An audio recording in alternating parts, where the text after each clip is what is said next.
In different organizations, sometimes learning is a punishment.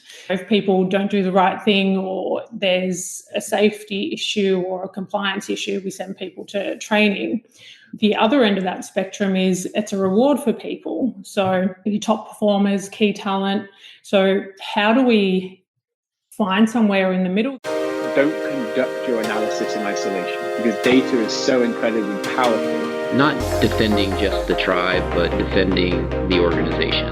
Those creative people that you really want to keep empowered, keep excited, keep motivated, keep thinking. A good experience pays dividends down the line. Stereotypes tend to break down in proximity. Welcome to We're Only Human, a podcast about human resources, business, technology, and the workplace. My name is Ben Eubanks, your host, and I'm so glad you're here.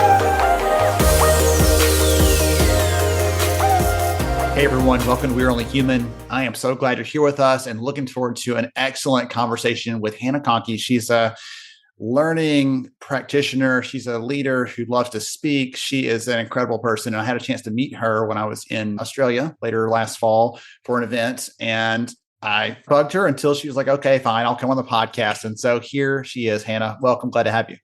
Thanks, Ben. Thank you so much for having me today.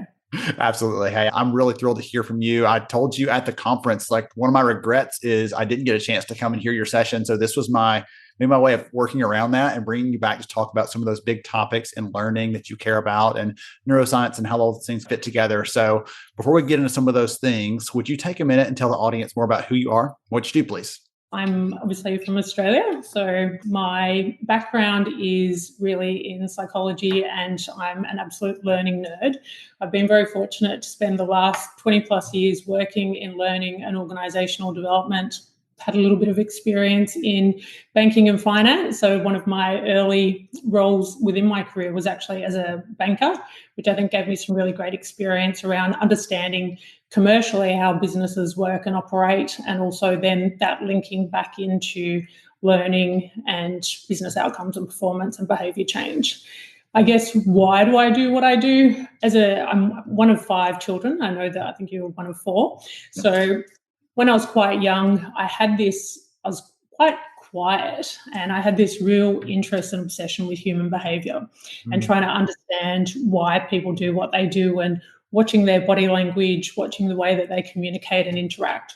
And I guess that led me to having a curiosity around psychology and human behavior and mindset, philosophy, etc.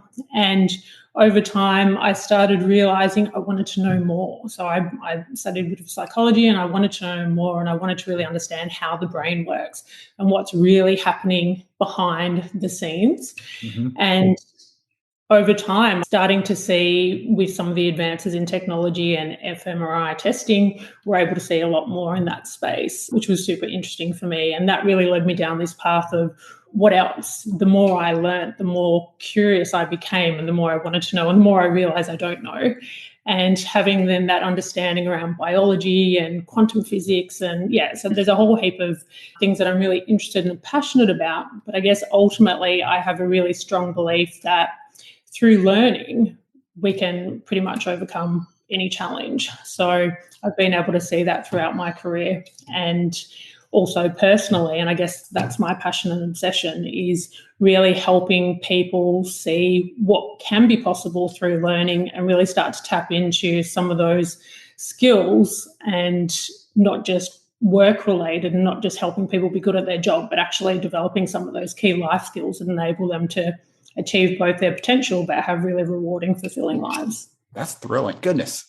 I've never thought about the being one of many children as a thing that made me stop and think about human behavior too. But as you're talking there, I'm thinking my joke is I got into HR because I was the older middle child of 4 boys. And so I didn't have the position authority of being the oldest, but I was always trying to get someone to do something they didn't want to do.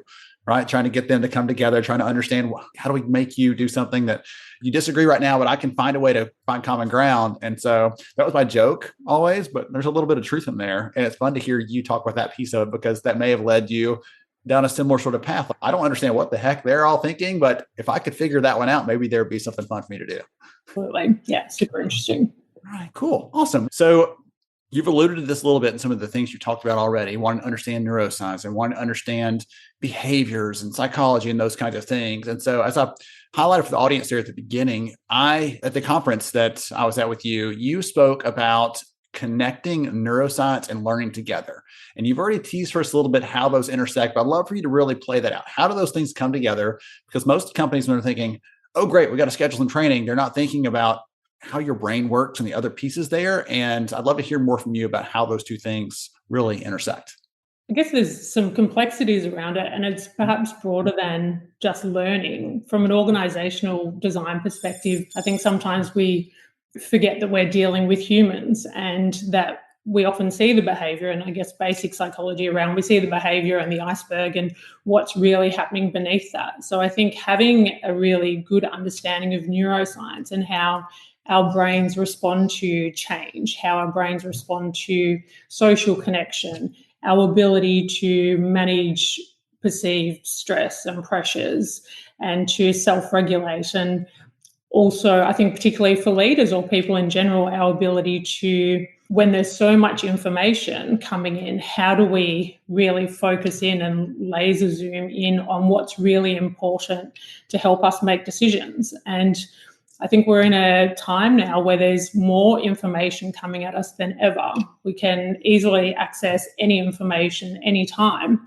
How do we know if we're not really self-aware and attuned to what our priorities should be and where we should be focusing in on? How do we know what decisions to make and what's the right decision, what's the best decision? I think so many of us end up getting through the day and focusing on just getting through the day. We're not necessarily getting from the day, and being really clear on what is it that I need to learn, where do I have potential skill gaps that I can refine. So I think understanding the brain, how the brain, the mind and body work and how they connect with each other, focusing in on attention and awareness and being really clear on outcomes and what does the organisation expect from me, what do I need to learn, recognising that learning's a messy process. I think we can help people learn to be better. And I think there's a piece around actually learning to be a good learner. So often we focus on building skills for people to be good at their job, but not necessarily around being a good learner or how to actually be effective overall. So I've seen, certainly in different organisations, sometimes learning is a punishment. If people don't do the right thing or there's a safety issue or a compliance issue, we send people to training. The other end of that spectrum is it's a reward for people. So your top performers, key talent. So how do we find somewhere in the middle there where we recognise that the world's changing, people have lots of different things and priorities and information that they're trying to navigate, both personally and professionally. How do we stop and have a look at attracting great learners, developing great learners, and structuring and designing learning in such a way that is brain friendly, but also recognises that we can't just send people off on a course or expect them to participate or experience some learning and then come back different. Would you talk more about what that means to learn how to be a good learner? Because I feel like there's a lot there, even in that piece of it, that I'm curious about what you mean by that, what that looks like. Any suggestions for someone listening in, like maybe how do I know if I'm a good learner or not, or things that I should be doing if I want to actually be a better learner overall? Because I think the audience here, they're listening in because they're already curious like you and I are, like, how do I get better at this? And so any suggestions on that front, or what does that look like? I guess the first piece is having and adopting a learning mindset. So wanting to learn. And I think that's something that has to come from within. No amount of being told that you need to learn or that you need to be a good learner or that it's important that you learn or become a continuous learner really makes enough of a difference. I think having that curiosity and wanting to learn and keeping it small, keeping it bite-sized. Part of the starting point is, for most people, it's what do I want to learn and why do I want to learn that? So usually there's one thing in people's lives that will make the greatest difference. So whether it's at work, whether it's personally, whether it's I'd like to be able to communicate better with my partner, or I've got teenage kids and I would like to be able to connect differently with them or get different outcomes. Perhaps I want to learn to make more money and live somewhere different, or prepare for my retirement, or manage my health and fitness, whatever it might be, being able to first have that awareness around what is it that I want to focus on. So I think that's the first piece. And then being able to gain some insight. Okay, let's say I want to become a better people leader. Mm-hmm. What's the insight that I can get from that? So then is it feedback from other people? Is it diagnostics? Is it self-reflection? How do I actually gather the right insight? And that then enables me to focus my attention in the right areas. So what's then the development that I need to do as part of that?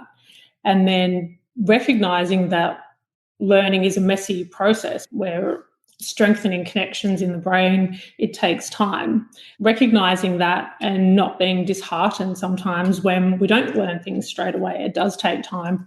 Most of us have the potential to relapse up to 7 times before actually making those habits and changes stick. So being kind to ourselves as we are going through that learning process, and know that each time we come back and we try again, that we're coming from experience, and seeking feedback and adapting, adjusting along the way, I think makes a big difference, to the point that it is just one of those habits that you start doing as part of your everyday. There's so much data out there that shows that one of the key human skills of work for success, not just today, but 10 years, 20 years in the future, is being curious. So I'm glad you led with that one, because so many of us, when we were kids, we asked a lot of questions. And as we get older, we're like, oh, I don't want to ask that question. I want to look like I don't know what I'm talking about. I don't want to look dumb. And yet there's so many leaders I've had. If you don't know, I can't tell you, I can't fill a gap I don't know you have. And so ask the question and we can help you close that up. We can help you find the resource. If I don't know the answer, we can find the person that does. But being willing to ask questions that are just genuinely curious. Not, hey, I saw you mess that thing up. What are you going to do about it? That's not a question. But like, why does it work that way? How did this process get set up? Does someone know? Like, just being open about those sorts of things allow us at work to be more capable. And then in this sort of circumstance you're talking about here, where how do I be a better learner? What do I want to really know? What's going to help me be better? Is it just general? Is it going to be very specific? Is it? And I even like that you brought in other things outside the bubble of work there. Like maybe I want to be a better communicator at home, right? If any of you out there have teenagers, I have 2 of them, right? Teenager is Latin for confusing sometimes. Like it's hard to interact with them. So I love those pieces of it. All right. So my brain's processing so much here. I'm going to go back to one of the things you talked about earlier and tie this back in. So when companies are thinking about training, anybody out there listening right now to the podcast is thinking, okay, we got to develop our people this year. We got these plans. We got these objectives, these goals. I would go out on a limb and say most of them probably don't think about, does this align with how people actually learn, how their brains operate? Most of them probably don't do that. And I'd love to hear from you. Since they're generally not doing that probably, and you can correct me if they're like actually doing that and I'm missing it, but if they're not doing that, what's the cost? What's the consequence of not connecting those 2 things together? I think there's a couple, and that is, it has it. So even from a psychological safety perspective, I think it can create extra pressure and perceived stress and anxiety for individuals who go and participate in, training or a learning program and feel that they should do that, and then be able to come back and have a change in mindset, performance, behavior, capability uplift. So if the learning experience is not designed in such a way that enables them to achieve what they need to, then that creates some potential issues for the individuals. And also then they're back in their role trying to perform whatever task or activity it was and not necessarily feeling capable or confident. Additionally, recognizing the fact that the organization's invested them, so potentially they're feeling like they should be able to do better and not wanting to then go back and ask for help or say that they still don't know how to do it because they've been to training. The other part is for organizations, they're not getting the outcomes. So I think sometimes what can happen is we, particularly as learning practitioners, are not necessarily clear on what the outcomes are. I'm sure many people can relate to this. A stakeholder in the business might come to us and say, we would like a 30-minute e-learning or digital learning piece on X. And if we just take that request and deliver it, that's great. We've delivered on the request from the business. However, we haven't necessarily asked enough questions to truly diagnose and understand what the problem is that we're trying to solve. And I think there's a really key piece here around making sure that we are asking the right questions and really understanding what's the problem that we're trying to solve? What do the outcomes need to look like for the business or organization or customers as a result of people going through this learning? How are we going to measure the impact of that? One of the things I found really helpful was moving away from just working in a learning role into organizational development, being able to see that end-to-end employee life cycle and alignment back to the business. So I think for organizations, really understanding we're time poor, there's a cost to the business to take people out to participate in learning or training. There's work that's potentially not getting done. And there is an expectation that there is some type of change in outcome for people participating in learning. So getting really clear on it, making effective use of the time, both for the business and for the individuals, and being really clear on what the outcomes are, both for the individual and the business as an expectation. And are they achievable? Can we actually meet those? We sometimes tend to want to cram everything in, and let's say we've got a couple of hours or a day and we want to teach learners everything in that, but we can't. It's not actually the best way for people to learn. So what's absolutely critical that they need to know, focus on that, give them time to absorb it, connect it, strengthen those connections, practice it, get some feedback, practice some more, and we're going to have somebody that walks out of the room feeling a lot more confident and capable than if we dumped a whole heap of information on them. We're going to go counter to that. We'll just schedule this podcast to be 6 hours long. We'll just keep recording. And then maybe by the end, everyone will just get all the stuff they need to know. That it's silly because when I say that, everyone's like, that seems silly. And yet we're probably planning our content. As you said, we're time poor. So we're trying to be effective in our use of time. We're trying to be scheduled out. One day away from work seems better than 2 or 3 half days. And yet if we give them all of this stuff over the course of 5-6 hours and they can remember 10% of it, and they can apply 5% of it. That's not a good use of the time. It would be much better to spread that out, even if it takes longer, because the investment in the time and effort and resources to put in that training together is going to pay off in the long term. Would you agree? Absolutely. And we allow people then to master that 5% perhaps that they take away. We allow them to master that. So if we focused on one particular thing, or let's say there's a couple of things, but we're allowing enough time and enough practice for them to master those things. If they walk away and they do those really well, they can see an immediate change in mindset, behavior, engagement, application. Then their teams, their peers, their manager, their customers can see the immediate benefit of that. And then I think it also reinforces the case then for future learning. When organizations are going through change, learning's often the first one to drop off.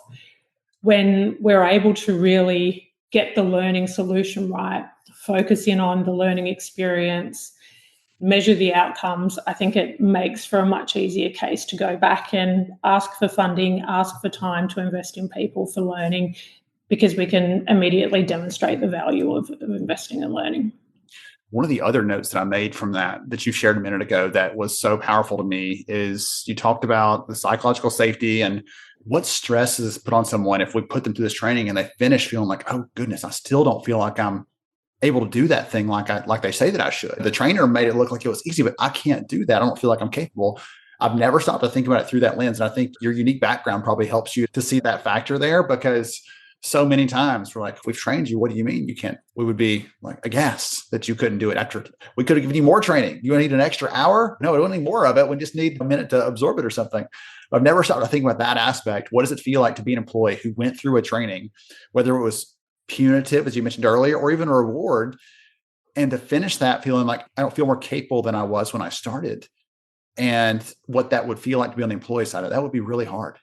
Yeah, absolutely. And I've seen it happen a lot. And again, I think part of the reason it does happen a lot is because we jam lots of content into learning experiences. And sometimes I think we have made some positive changes around not scheduling 5 days back to back, or early in my career, I used to run a 6-week induction for people. I also went through that 6-week induction, and I know how challenging it can be. So ultimately, we're triggering that threat response. People are then in a fear state, they're in a panic, and we know that the brain can't process information normally and effectively when people are in that state. So they then start running these processes around anxiety and fear of not doing the right thing, which just then adds to the fact that they're not equipped to be able to perform what they need to.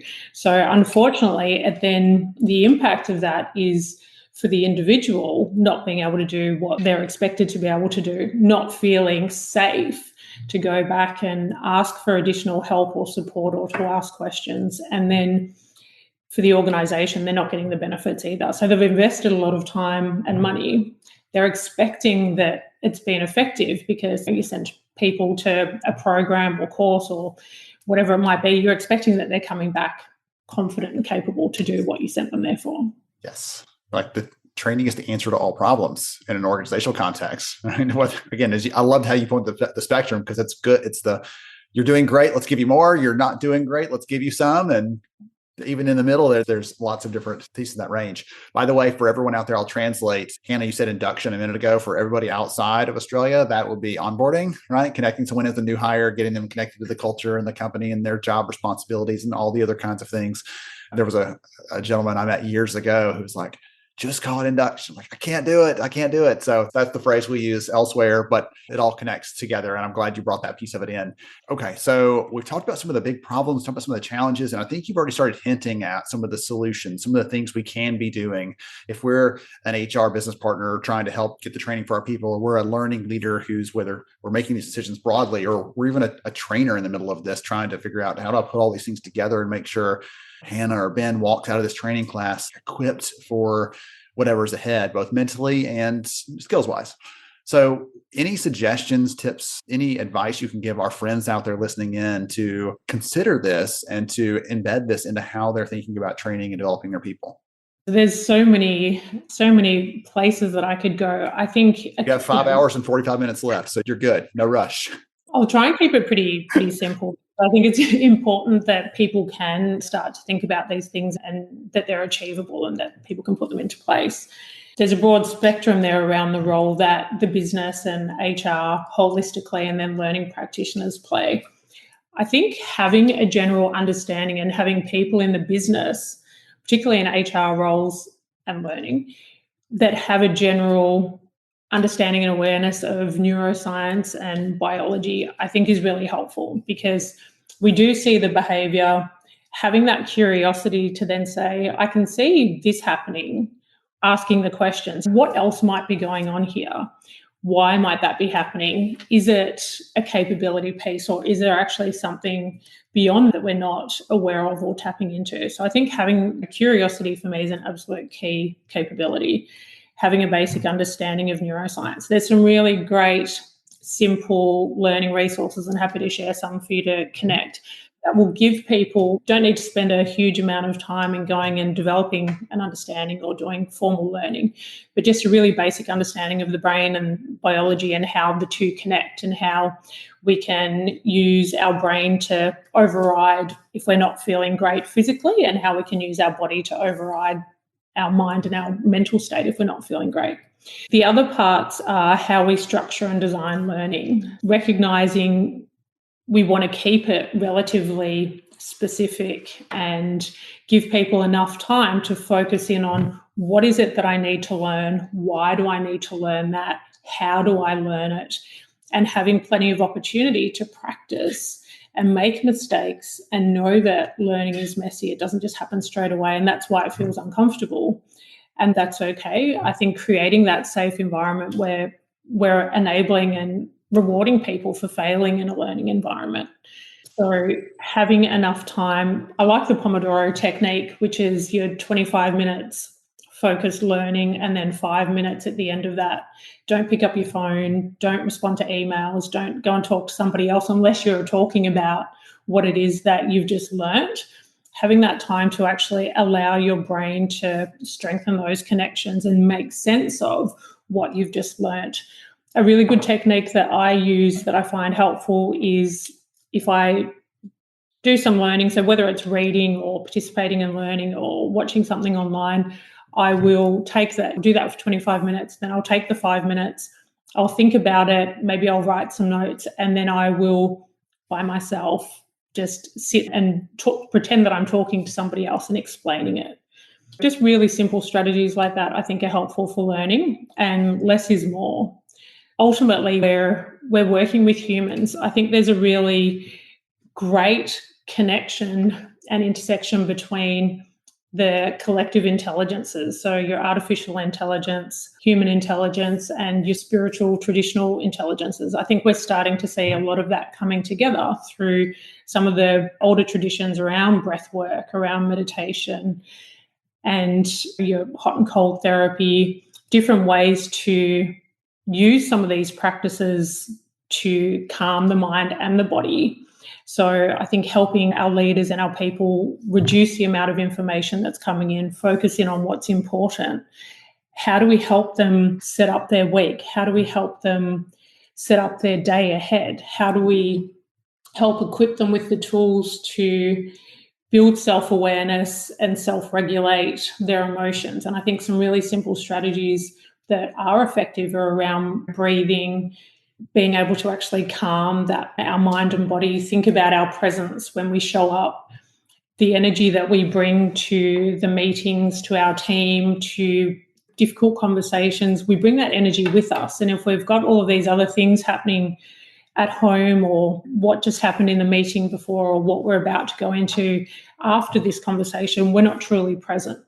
So helping leaders and employees manage their time and be really intentional about how they want to show up, how they're presenting themselves, how they're communicating, what they say yes to and what they say no to, and helping them effectively be more effective through managing that mind-body connection. As you're talking, I'm reflecting back on some of my own learning experiences and thinking, if only it had been something like this, like you're talking about here, where there's a little bit of space to actually consolidate what I've learned, or to stop and reflect back on how I would apply that. Okay, I just heard this thing from Hannah.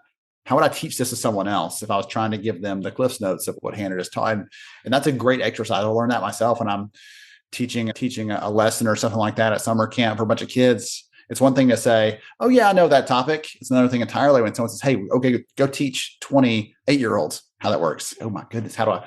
Okay, I have connected to their experience. I've got to make this thing relevant to them. And then how do I make sure it's not overdone? And all the good stuff there. Goodness, I've got so many notes from this conversation, and this has been exactly what I had hoped it would be, Hannah. I've got some great ideas from this, and I'm very sure that everybody out there listening in has as well. Some good suggestions, very practical tips and ideas, as well as some of the bigger picture things, like thinking about how we and the people around us are able and willing to learn or not. Are we ready for those kinds of things? All that kind of good stuff. You mentioned you're going to make sure and share some of those things over, so we can put that into the show notes. If someone wants to connect with you, is LinkedIn the best place to do that? Yeah, it is. Okay, perfect. I'll make sure and get your LinkedIn into the show notes as well, so people can reach out to you. Thank you so much for being willing to get up early your time and spend some time with us here on We're Only Human. I appreciate it so much. It's been an absolute pleasure. Thanks so much for having me, Ben. Yes, ma'am. To everybody else out there, go out there, think about your people, think about how they learn, how you learn as humans, connect those things back to the training and all the other kind of things we heard from Hannah today. Go back and re-listen to this. There's so many good takeaways. You're going to miss some the first time, I guarantee it. And we'll catch you again next time on We're Only Human. Thank you so much for joining me on the show today. I'm honored to have you as a listener.